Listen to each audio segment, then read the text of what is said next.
Hey, what's up, blues fans? This is John. Welcome to your Tuesday Blues lesson number 30.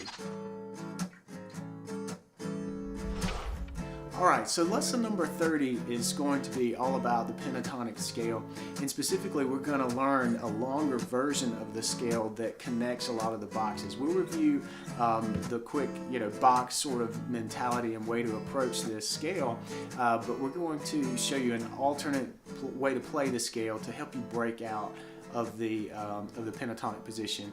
This is by far one of the most asked questions on BGI, and most recently John Wutzik reached out and asked, how do I connect these pentatonic boxes?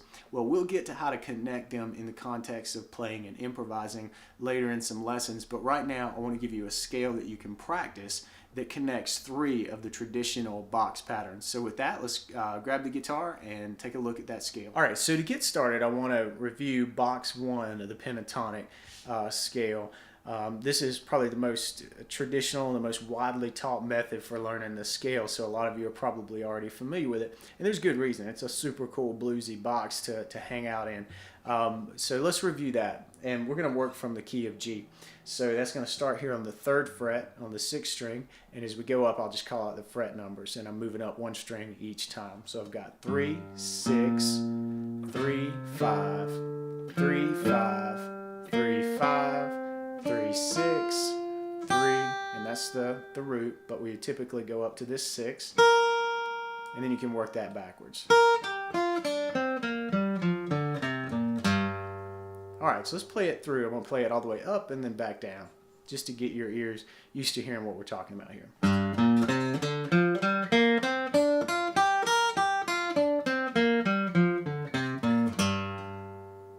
Alright, now check this out.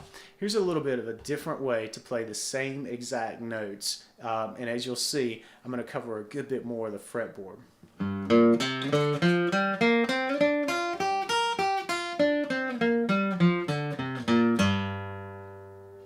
And then for comparison, here is the box 1 approach.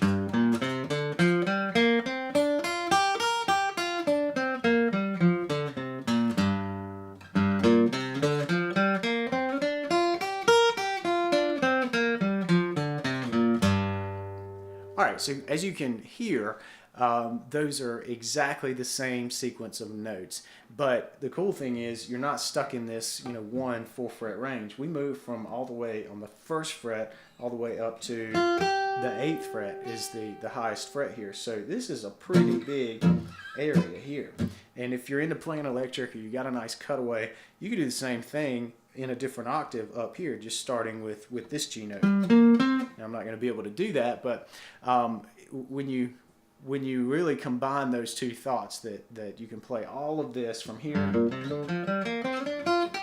to this 8th fret, and then you could do the same thing from this G here all the way up the neck. You've got a good chunk of the fretboard mapped out where you can play notes in the G minor pentatonic scale. So let's take a look at the exact notes that I'm playing on this scale, and you can hopefully work this into your practice routine. I'm starting out and I'm playing with my ring finger on the 3rd fret 6th string.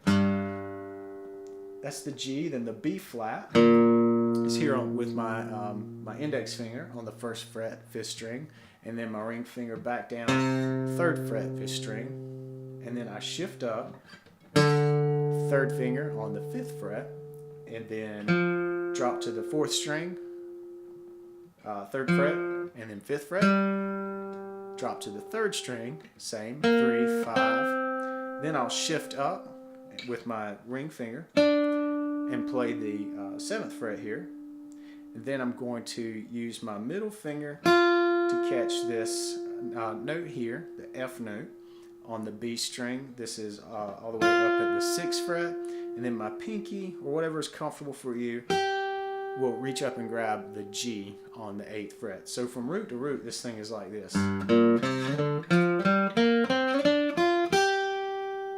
But I wanted to grab this note on the 1st string, 6th fret, just so that it sounds exactly the same as your traditional box. So you would come up and grab this.